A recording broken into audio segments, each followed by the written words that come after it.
What's up? It's your boy. After a whole long ass year, it is your boy. Let 'em know Zoe. Back in the fucking building. Listen, y'all. I think the main reason that I fell off this channel for a whole year is because I think that I just felt like I ran out of things to talk about. But in the year that I haven't been on this platform, I've definitely done some living, definitely learned some things. And so I definitely feel like I have a thing or two that I could say that somebody could learn something from. So without further ado, what I want to talk about today is the fact that I believe men are far more romantic than women. Now, why do I believe this? I believe this because, from my personal experience, I'm American, and if you're born and raised in the USA and you're a boy or a man, whatever, if you're a man, basically, if you are a boy or a man who was born and raised in the USA or anywhere else, because like many other cultures, obviously American culture is not the only culture where like men are taught to respect women. You know, like it's basically a Western thing. It's very prevalent among many Asian nations, many Latin nations down in South America.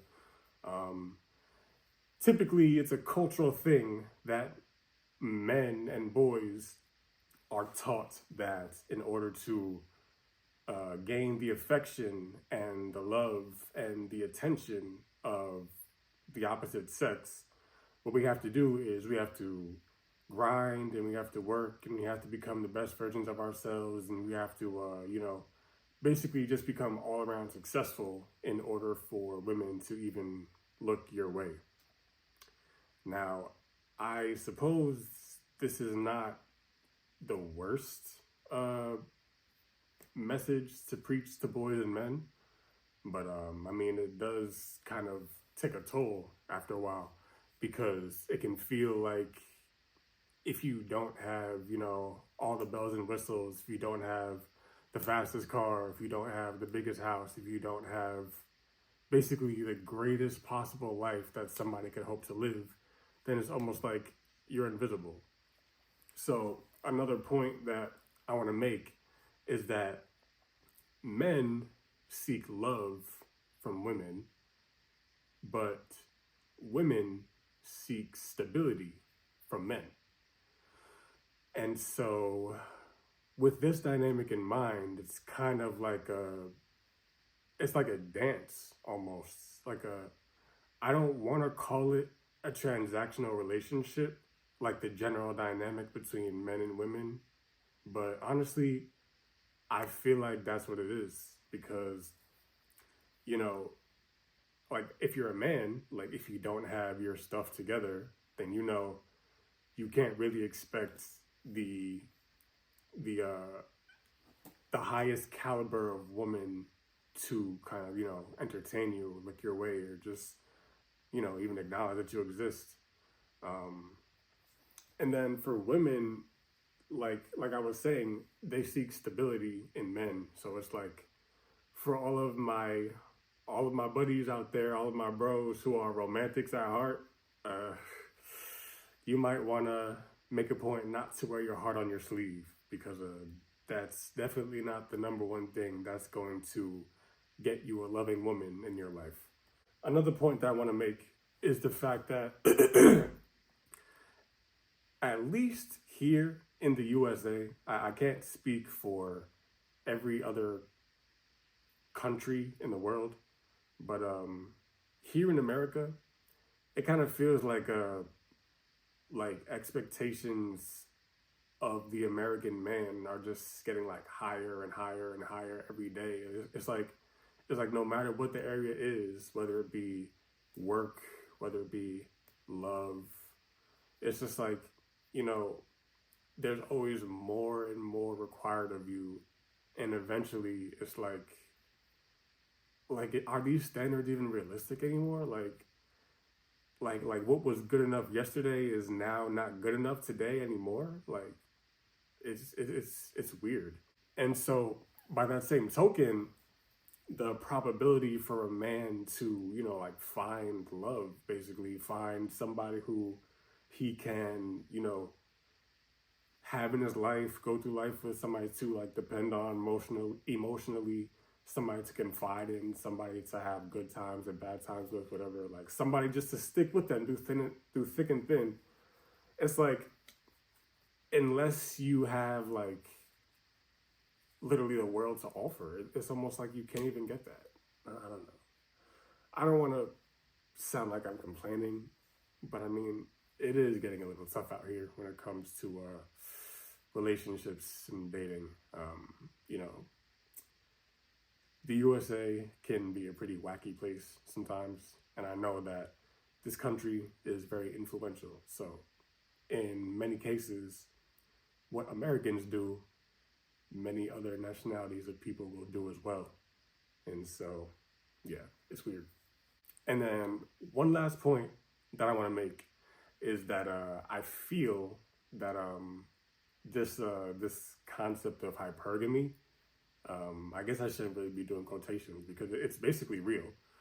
The concept of hypergamy is kind of the biggest driving factor behind like men who are incels, involuntary celibates.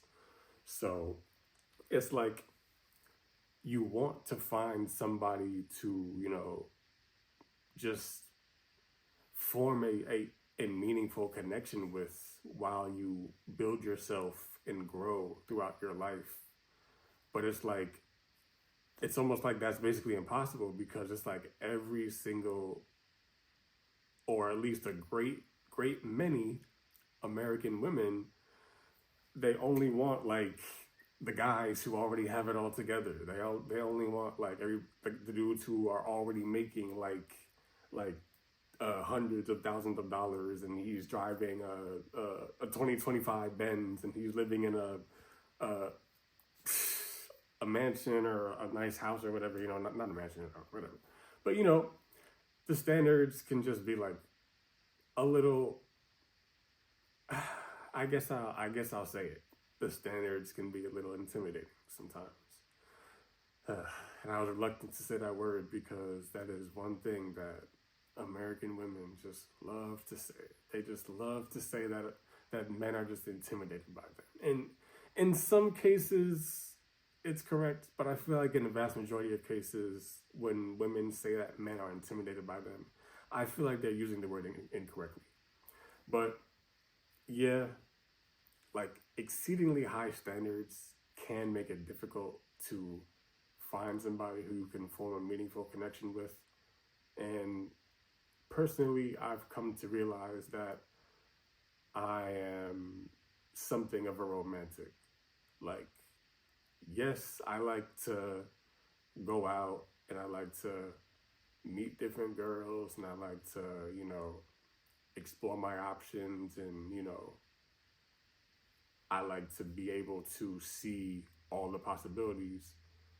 Personally, at the end of the day, I think that I just want one person. I just want my woman. And I know that if I'm gonna be able to attract a high caliber woman who will be that for me, then naturally I have to become as high caliber of a man as possible in order to attract the best possible mate. So, to wrap this up with a little bow, as a man, if you don't have your stuff together, then there's really no point being romantic, because nobody, no woman, I don't think, is really even looking at you romantically if you don't first appear to have your life in order. So, to all of my brothers out there who actually do have a desire for love, regardless of what the world or what America tells you that men should feel, if you really do have a desire to have one woman stand by your side through thick and thin, then the best advice that I can give you is not to be romantic, but to be on your grind. It's your boy, Let 'em know Zoe.